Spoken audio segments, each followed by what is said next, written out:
Welcome to our next episode of Mocha Wave Talks. I'm Kathleen R. Cuyler, and I'm with Mocha Wave Publishing. And here at Mocha Wave Publishing, we believe that everyone who reads has their own magic. And I am really excited today because I am with a very special person. This is Lieutenant Michael Tynan, who prefers to be called LT. And he inspired a character for book 2 in the Blackwick series. So I'm really excited for you to meet him today. So would you like to introduce yourself? I'm Lieutenant LT Tynan. Because of the intrigues that we face in our current events, I'd like to alliterate that I make no claims that are not listed in my DD Form 214 or in my retirement background as a whole. The lieutenant iteration most recently was from my time, more than a decade, as a lieutenant instructor empowered by the Virginia Department of Criminal Justice Services to teach various degrees of private security, law enforcement, canine, things like that. So that's where the most current alliteration of LT, but there's a smattering of lieutenantness throughout my history. So we'll expound upon that as we get into the next book and as we continue with our talk here. Yes. Thank you so much for being here today. My pleasure. And we are right now at a coffee shop called CC's, and this is where I had my first book signing for Forever is Eternity. So it's very fitting that we're having our meeting. It is indeed Today. And so do you want to tell us a little bit about how you first discovered? I sure do. Now, you guys are going to be given the opportunity to read a little bit more about this in the forward, but I'm going to elaborate on it a little bit and then save some of it for the forward that you're going to see in the next book. I came into CC's as part of my routine. I come here quite often, either coffee, depending on the time of day, or a smoothie if it's a little bit later on in the day. But this is kind of my stop. So when I arrived, I noticed that this particular book was on display and that they had a future meeting with the author, that she was going to be in-house at CC's. And the first thing that struck me by the book was the dark-haired iteration of Betty. We hold a little bit more. See if they almost try to get the good angle of that because there's a little bit of shadow there. Yes, you see the dark hair there. What's he's talking about? Yep. So we have the dark-haired iteration of Betty. And then there's lurking behind there a character I'm fairly familiar with. Now, if you want a better picture of this outside of the podcast, buy the book. There you go. There you go. And actually, this is a version that has new illustrations in it. Inside, yes, absolutely. So one of the things I did notice was, again, the dark-haired beauty, which reminded me of my darling bride. She has long, dark hair. And again, the creature that's behind her, overlooking her in the shoulder, is all too familiar. I've been pointed out to have some of the characteristics of that particular character, and we'll elaborate on that a little bit later on as we develop in our podcast and also character development in the new book. Yes, thank you. And so, of course, they reached out to me and they said they wanted to meet up with me, and we eventually did. And it turned out to be a very good thing because you're very much interested in supporting the arts, which is a wonderful, wonderful thing, especially when you're supporting the arts in your local. It really was our pleasure. When I did arrive at CC's and had the opportunity to see the book, I asked a little bit more about the author, and the staff here are very familiar with our fine professor, and elaborated a little bit about some of the things that she's doing with her book. I became intrigued. I thought it would be probably beneficial to try and meet Kathleen, discuss a little bit about characters and some of the ideas in the book. Unfortunately, I could not be here at the book signing, which would have been optimal, but we did arrange to meet later on. Now, the interesting part about that is now she, through mutual friends, people that she knows at CC's, people that I know at CC's, but we hadn't met yet. So there's this rather odd gentleman who wants to meet her and discuss her book. So obviously the world that we exist in now today's, when we met, she brought the crew with her. So she had her mom, sisters, and so forth, because, obviously a young lady, meaning an unknown gentleman, it has its challenges or potential challenges for sure. So, and of course, I brought my darling bride with us. So she was able to meet. And from that point on, we meshed really, really well. I just adore the family, the sisters, the mom, charming people, the kind of folks you enjoy hanging out with and just talking about everything from literature to poetry to current events to, I just really enjoy our time together. And so we've just developed a relationship from there. So, And one thing that's also developed is a character, right? And you were talking about how you identified with a werewolf type yes, character. One of my call signs in the military, because I was a military working dog handler, so that was one of the privileges that I had. So you work predominantly at night as a canine handler. So the call sign was werewolf. So the handlers that would work at night, because we worked at night, you're working with a big werewolf-like creature. You kind of absorb into that environment. You're a night stalker. You're, chasing the bad guys and doing all those different things. So the handle of werewolf was not unknown to me. And so, and of course, I asked, is it okay if I call this character Lieutenant Tynan? Lieutenant Tynan, I had no problems with that at all. I thought it would be an interesting, and again, we're melding fact and fiction and fantasy and all of those things. So, as I said earlier, I make no claims beyond what's outlined in my DD Form 214. So I don't want to get caught up with some of this nonsense that other people that are stolen valor and so forth. My valor is earned or not earned based on your opinion, but I make no claims beyond what is alliterated in my own personal real background. Yes, yes. And so, but the interesting thing is when I said, okay, I'm going to call him Lieutenant Tynan, and then from there, the wolf, the 10th werewolf platoon was born. Yep, indeed. And so it's going to be an interesting part of book 2, which should be coming out. Well, ARC reads in September, and then November, the release is what I'm thinking. November 22nd is what I'm looking at. And then the launch at the Christmas tree Hanukkah bush celebration at the Historical Society here in Beeville. McClanahan House, yeah, having the book launch, the official celebration of. I think somebody was given an award there, if I'm not too mistaken. Yes. So do you want to talk about? Sure. The Tynan Endowment is something that actually Kathleen was instrumental to help me develop that. So what we've had the opportunity to do through the Tynan Endowment of the Arts is recognize folks that are in our local community, but artists in different ways. It can be anything from literary arts, like our first recipient, to I think the next recipient that we're looking potentially at for this year's award is in the culinary arts.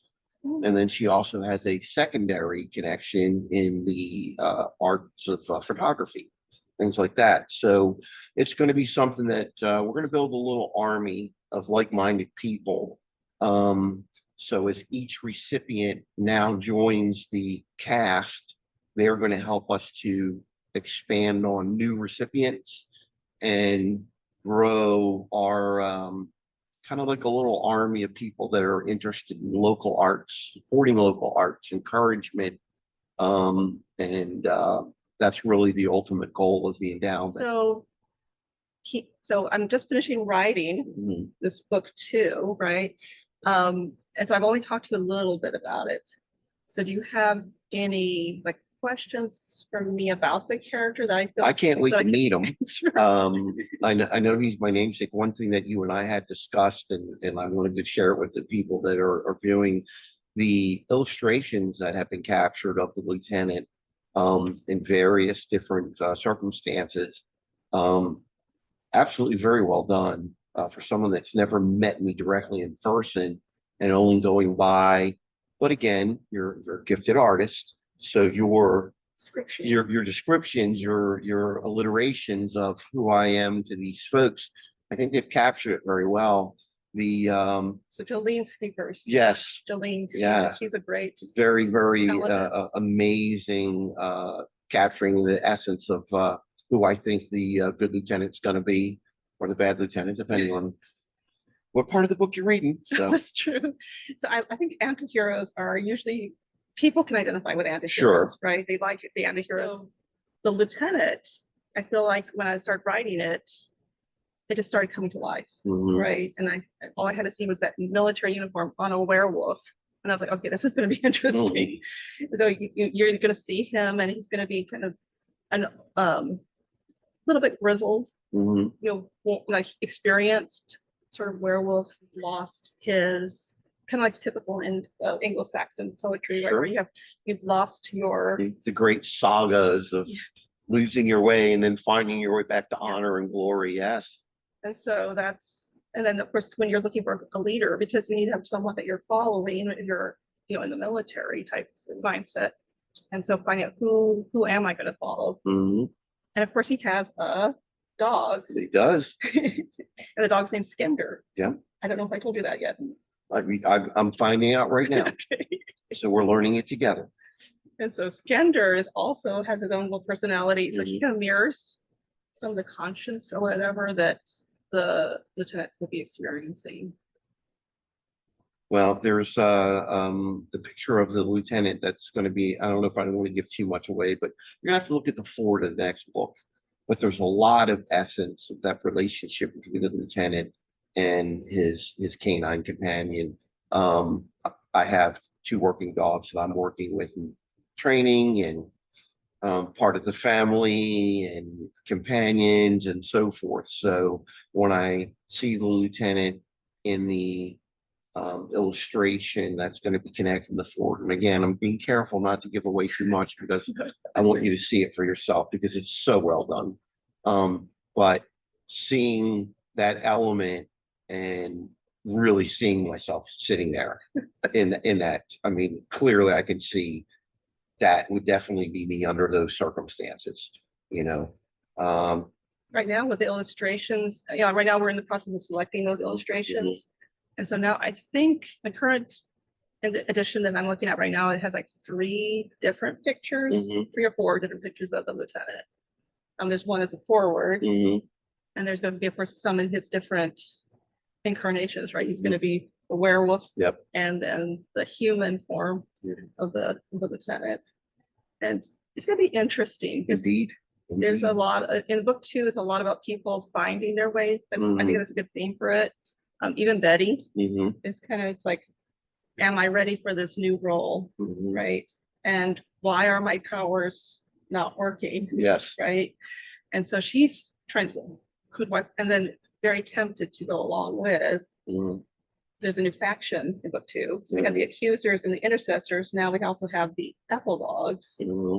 So they're kind of, you could be tempted, they're kind of the extremists. So you might be tempted to go with them because maybe some of what you want aligns with what they're doing. Like, okay, revenge, that sounds good. Okay, maybe I want to go with you, right? But maybe that's not the best way for Betty to go. So we'll have a lot of interesting characters. And so that personification of the lieutenant really did align well with the rest of the theme of the story. And I think his influence and some of how he interacts not only with Betty but some of the other characters is going to be very intriguing for the reader to kind of flesh out. And again, for the benefit of the viewers, I have not formally met my alter ego, the lieutenant, as depicted in the upcoming novel. So I haven't seen it yet. So I'm very, very excited to see how the lieutenant develops and you know, where he goes from this next saga and what his future is, or maybe there's a beginning and an end. who knows? You're going to have to tune in to see. I think one thing is that's interesting is, you know, you have an inspiration for a character, and and one of the things that all authors, I believe, try to do is you respect the authenticity of that character.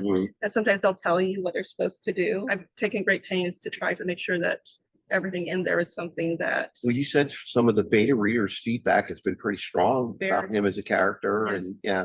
Yes, I know that Jolene, who she said she's looking forward to watching this podcast. Okay. The artist. So she can meet me formally. Yeah, she can say, I want to see this the images.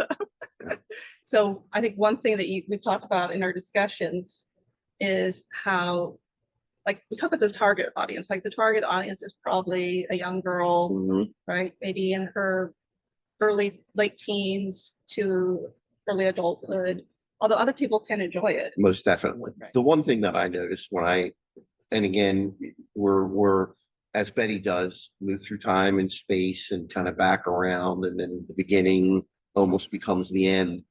So when I became acquainted with the first book, you know, the first display, one of the things that I noticed about it is it's so cleverly written, so well written, that Kathleen and I had talked about, you know, some of my military travels, and, you know, being on a military airplane and going from one location to another all across the globe.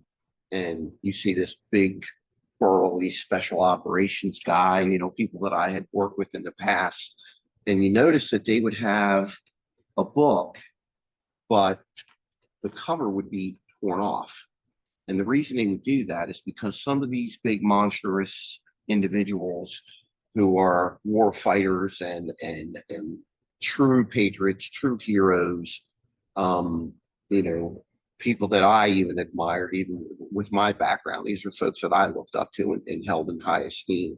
The covers are missing because they're reading a book that they wouldn't traditionally read. It may be a romance novel that had you know, a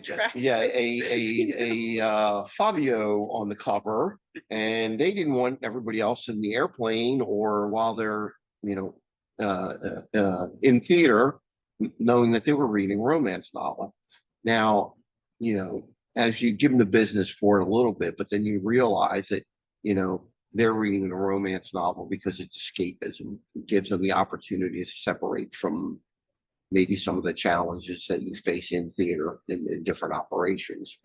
The other thing that I found out is certain types of books, they do not only in the book, but they in reality, they bridge space and time. So your warfighter, the people I'm familiar with, police, fire, EMS, military, soldiers, sailors, airmen, Marines. So they're deployed, and then they have a book like we have here, and they have the ability, because it's so well written and it's written that anyone can read it and enjoy it. Truly, they really can. And it blends so many interesting characters and so many different intrigues, and goes in so many different directions. But a warfighter or somebody who can't be with their family because they're working shifts or deployed or whatever it may be, especially in the day and age that we live in, they can read the book and then they can share the chapters with their loved ones, their wife, their significant other, even their children. I think a father or a mother who's deployed, who's trying to stay connected to their tween or their teen or their young adult, this gives them the opportunity, you know, hey, did you see what Betty did in chapter? What did you feel about the characters that did this? How did that make you feel? And when I read it, it reminded me of an interaction they may have had with their own child, and it gives you the ability to bridge a gap and have a commonality, something that you can discuss with your significant other, your family member, someone that's near and dear to you, because you're sharing the experience together, apart. So it's an interesting, It's like a portal. it is, it really is. And it is a portal, it does, it's a bridge. And I think it makes it unique, and it's something that if you are someone in that capacity that's looking for a way to share a common experience, but do it in a way where you're far away from each other, this book gives you, this book and the series will give you the opportunity to do that. Thank you so much for that. But you said a key word, escape. Yes. And that's what I was using it to do when I was writing. Mhm. And I found there's a lot of people that have found just going into this very imaginative, Mhm. crazily imaginative world. It does. It does. It gives you the opportunity to step outside yourself for a little bit. But the other thing about it too is it's relatable.